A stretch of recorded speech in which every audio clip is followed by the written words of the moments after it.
Have you ever wondered why the dwarves and elves can't seem to get along? Well, you're not alone. The animosity between these two races is one of the most intriguing aspects of Tolkien's richly woven tapestry of Middle-earth. This isn't just some petty squabble. No. This is a deep-seated rivalry that has its roots in the ancient history of this fantastical world. A feud born out of events that shaped the very foundations of Middle-earth. Tolkien's universe is a complex web of relationships, alliances, and rivalries, with the enmity between the dwarves and elves being one of the most enduring. This animosity is not just a component of their characters. It shapes their actions, influences their decisions, and impacts their interactions with other races. Welcome to Middle-earth Universe. Today, we will uncover the roots of this bitter feud between dwarves and elves. The animosity between the dwarves and elves did not just appear out of thin air.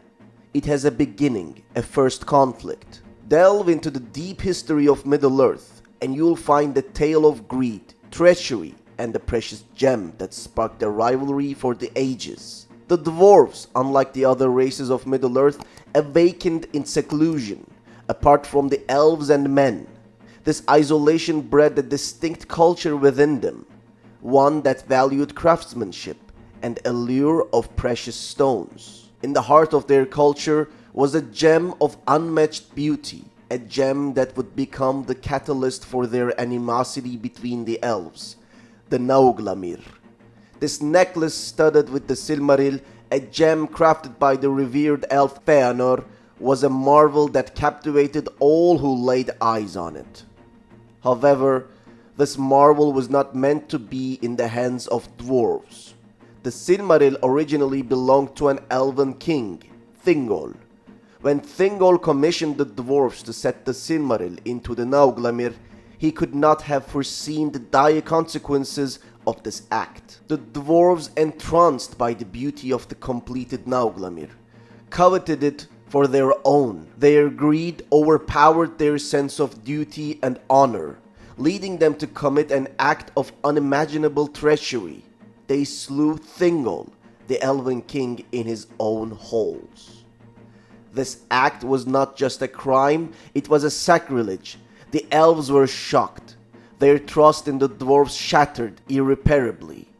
The dwarves, in their lust for Nauglamir, had not just stolen a gem, they had stolen the peace between the two races. The repercussions of this act echoed throughout the ages, marking the first known conflict between the dwarves and the elves. The dwarves' act of treachery was not forgotten nor forgiven by the elves, setting the stage for a rivalry that would span centuries. This brutal act of greed and violence was the spark that ignited the fiery rivalry we see in Tolkien's epic tales. As centuries passed, the initial conflict between dwarves and elves grew into a legacy of mutual hatred and mistrust. The chasm of discord between these two races widened with the every passing era, with each conflict etching a deeper scar on their collective memory. Let's delve into the annals of Middle-earth, where we find significant events that served to deepen this animosity.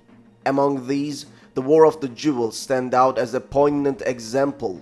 This great war, where both dwarves and elves fought for control over the precious Silmarils, ended up not just in a battle over jewels, but a battle over pride and power. The aftermath left an indelible mark on their relationship, that echoes which reverberate through the ages. Fast forward to Battle of the Five Armies, a monumental clash where tensions between dwarves and elves reached a boiling point. In the shadow of the lonely mountain, amidst the chaos and clamor of the war, the deep-seated mistrust and resentment between these races became even more palpable. It was a grim reminder of their shared history, a history marred by rivalry and conflict. This legacy of hatred did not stop at the battlefields.